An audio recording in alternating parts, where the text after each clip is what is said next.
Bonjour à toutes et tous, correction de l'exercice PEA 11E. Alors on vous parle de l'enregistrement qui est situé ici et on essaye de trouver l'équation différentielle associée ainsi que les conditions initiales. Donc ça c'est assez intéressant comme propos parce que il va falloir regarder le graphique un peu dans tous les sens et voir les choses. Alors ce qu'on vous dit quand même, c'est que c'est un système du premier ordre. Et on va commencer à regarder un peu tous les détails. Donc c'est un système du premier ordre. Donc vous savez en fait que U de alors que vous savez donc que l'ensemble des solutions va s'écrire de la façon suivante. U de t, voilà, hein, elle s'appelle U, attention, elle est ici, d'accord. C'est égal tout simplement à une constante que je vais appeler, je ne sais rien moi, U0, plus A exponentielle de moins t sur taux. Voilà. En fait, la question de cet exercice, c'est de trouver les valeurs de U0, A et taux.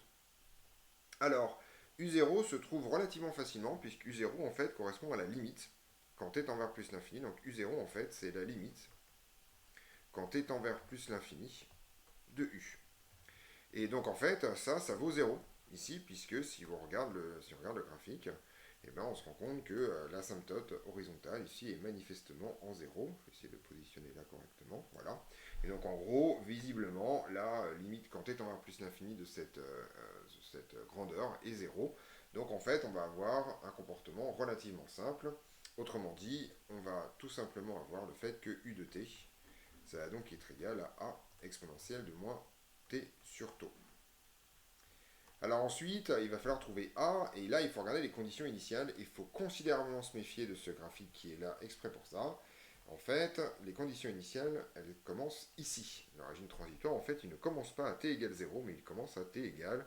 Alors ici, je vais lui donner un nom, je vais l'appeler T1.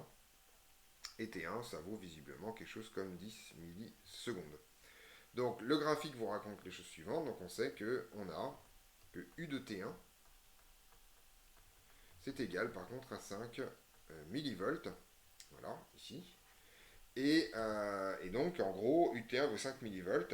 Donc, et ben en fait, je vais écrire l'expression là. J'ai donc 5 millivolts qui est égal à A exponentielle de moins T1 sur taux.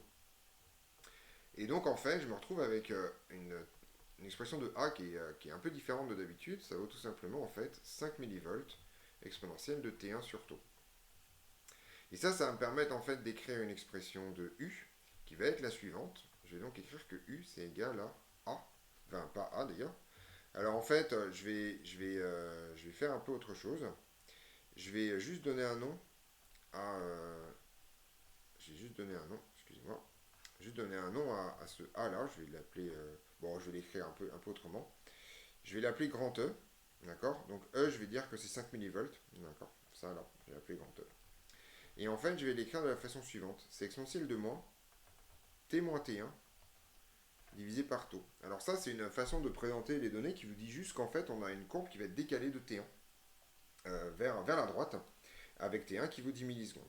D'accord. Donc je note un peu les choses qui m'intéressent ici, hein. Je vais les écrire là. Donc mon E, qui est un de mes paramètres, il vaut 5 millivolts. C'est donc la valeur qu'il y a ici. Et mon T1, il vaut tout simplement 10 millisecondes. C'est ce qu'il y a ici. Voilà.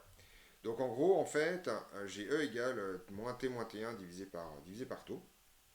Et la seule chose qui me reste à faire, c'est la détermination de taux. Donc ça, c'est pas extrêmement compliqué en fait. On va le refaire. On l'a déjà fait dans un exercice qui utilise le même graphique, mais on va le refaire. Alors pour trouver taux, la meilleure façon pour moi, c'est de regarder quand est-ce que on a parcouru 86% du problème. D'accord. Donc en gros, je vais calculer plutôt 14% ou 13,5% plus exactement de ça. Donc l'idée, hein, c'est que je vais donc tracer ici les choses. Donc en gros, je me mets à peu près là. Voilà. Pour trouver à peu près 2 tiers de ce truc-là. Puisque ici, on trouve que c'est 0, je ne sais plus combien, 67, à peu près 68 millivolts, qui correspond en fait à 14%, en tout cas à exponentielle moins 2 de taux. Et ensuite, je vais tout simplement lire la valeur ici. Voilà. Je vais me décaler. On va se mettre bien à l'intersection des deux graphiques. Je me souviens que mon régime transitoire ne commence pas à 0, mais commence à T1. Et en fait, il s'avère que la distance entre deux barres verticales, là, ici, ce truc-là, et bien cette distance-là vaut 2 taux.